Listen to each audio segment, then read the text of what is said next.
नमस्कार दोस्तों, मैं हूं आपका दोस्त विजय विद्रोही। आप मुझसे जुड़ चुके हैं विजय फैक्टर में। आज हम बात करेंगे एक बहुत बड़े खुलासे की जो प्रधानमंत्री केयर फंड से जुड़ा हुआ है। सुबह शाम की चक्री में पिसती रहती है दिन भर। माहवारी की पीड़ा हो या बीमारी की तकलीफें, किस्मत का लिखा है शायद, ये सोच के सब सह जाती है। मुख्यमंत्री भगवंत सिंह मान महिलाओं की इस पीड़ा को समझते हैं, इसलिए पंजाब के हर जिले में आयोजित हो रहा है महिलाओं के लिए फ्री हेल्थ कैंप, जहां उन्हें मिलेगा बेहतरीन परामर्श और इलाज, ताकि महिलाएं रहें पूर्ण रूप से स्वस्थ।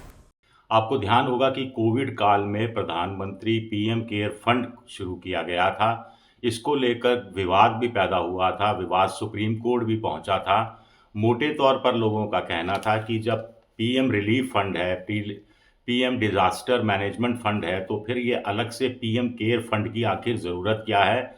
लोगों ने ये भी जानकारी मांगी थी कि किस कॉरपोरेट घराने ने या किसी व्यक्ति विशेष ने या विदेश में किन लोगों ने इसके तहत चंदा दिया है, कब चंदा दिया, कितने करोड़ का चंदा दिया। सुप्रीम कोर्ट ने बहुत ज़्यादा अहमियत नहीं दी थी इसको, और पीएमओ ने भी जानकारी देने से इनकार कर दिया था। लेकिन आज के इंडियन एक्सप्रेस में एक खुलासा छपा है जो बताता है कि पीएम फंड अभी तक चल रहा है। पीएम केयर फंड कोविड काल के लिए शुरू किया गया था, लेकिन अभी तक चल रहा है और अभी भी इसमें पैसा कंट्रीब्यूटर्स जमा करा रहे हैं। अच्छी बात है कि पैसा जमा करा रहे हैं, लेकिन कुल मिलाकर 2019-20 से लेकर 2022-23 के बीच में पीएम केयर फंड में 13,000 करोड़ रुपया हिंदुस्तान के चंदा देने वालों ने चंदा दिया या कंट्रीब्यूट किया। विदेशों से 538 करोड़ रुपया आया। इस पर जो इंटरेस्ट लगा वो अलग है, जो इंटरेस्ट कमाया गया वो अलग है, जिसका हिसाब हम अभी नहीं बता पा रहे आपको। लेकिन अब बड़ा सवाल उठता है कि 13,000 करोड़ भारत का और 538 करोड़ बाहर से आया, तो क्या जनता को ये जानने का हक नहीं है कि किसने पैसा दिया, कितना पैसा दिया, कब पैसा दिया? लेकिन ये जानकारी तो इंडियन एक्सप्रेस की रिपोर्ट में भी नहीं है। कुल मिलाकर अब ये देखा जाए कि 2022-23 में जब कोविड खत्म हो चुका है पूरी तरह से, उसके बावजूद 909 करोड़ के आसपास वॉलंटरी फंड आया और विदेश का फंड 2.5 करोड़ के आसपास आया, 912 करोड़। और इसके साथ साथ 170 करोड़ इंटरेस्ट की इनकम हुई, जिसमें से 154 करोड़ रेगुलर अकाउंट्स पर इंटरेस्ट हुआ और फॉरेन कंट्रीब्यूशन अकाउंट पर 16 करोड़ रुपए का इंटरेस्ट पीएम केयर फंड के तहत जमा कराया गया। अब आप कहेंगे कि इतना पैसा आया, लेकिन ये पैसा खर्च कहाँ हो रहा है? तो इसका हिसाब बताने से पहले बता दूं कि 2019-20 में जब पीएम केयर फंड शुरू किया गया था, कोरोना अपनी पीक पर था, तब 3,076 करोड़ रुपया आया था। 2020-21 में ये बढ़कर 7,183 करोड़ हो गया।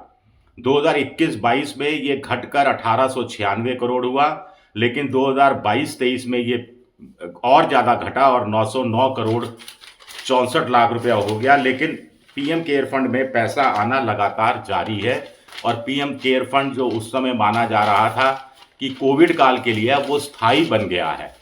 प्रधानमंत्री इसके केयर फंड के पीएम केयर फंड के एक्स ऑफिशियो चेयरमैन हैं। गृह मंत्री, विदेश मंत्री और रक्षा मंत्री इसके एक्स ऑफिशियो ट्रस्टी हैं, और प्रधानमंत्री चेयरपर्सन है बोर्ड ऑफ ट्रस्टीज के पीएम केयर फंड के, और केटी थॉमस जज और करिया मुंडा इसके ट्रस्टी बनाए गए हैं।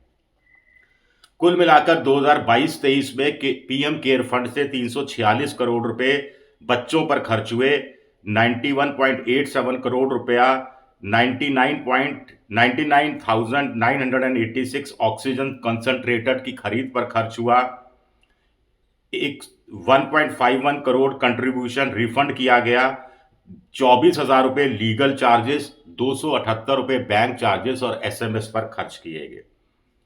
वित्त वर्ष 2022-23 का जब समापन होता है, तो closing balance PM care fund में 6,284 करोड़ का था, जो पिछली बार के मुकाबले 16% ज़्यादा था। पिछली बार, उसके पहले 2021-22 में ये 5,416 करोड़ का था।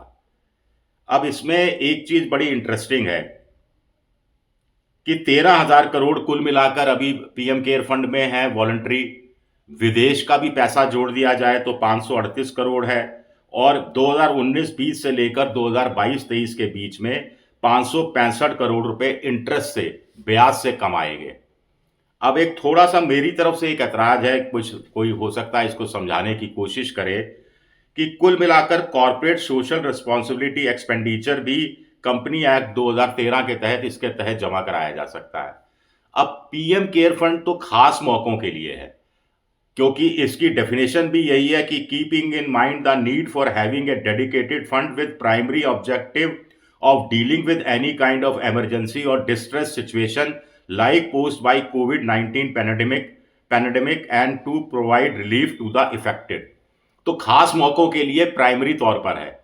लेकिन सीएसआर फंड में तो कॉर्पोरेट कंपनियां पैसा जमा कराती हैं, वो आई कैंप भी लगा देती हैं, वो स्कूल के लिए भी पैसा दे देती हैं। तो कहीं ना कहीं सीएसआर को अगर जोड़ दिया गया है पीएम केयर फंड से, तो हो सकता है बहुत से कॉर्पोरेट घराने के लोग पीएम को खुश करने के लिए पैसा सीएसआर का वहां जमा करा रहे हों, जिसका कोई फायदा नहीं मिल रहा, सिर्फ ब्याज बढ़ रहा है।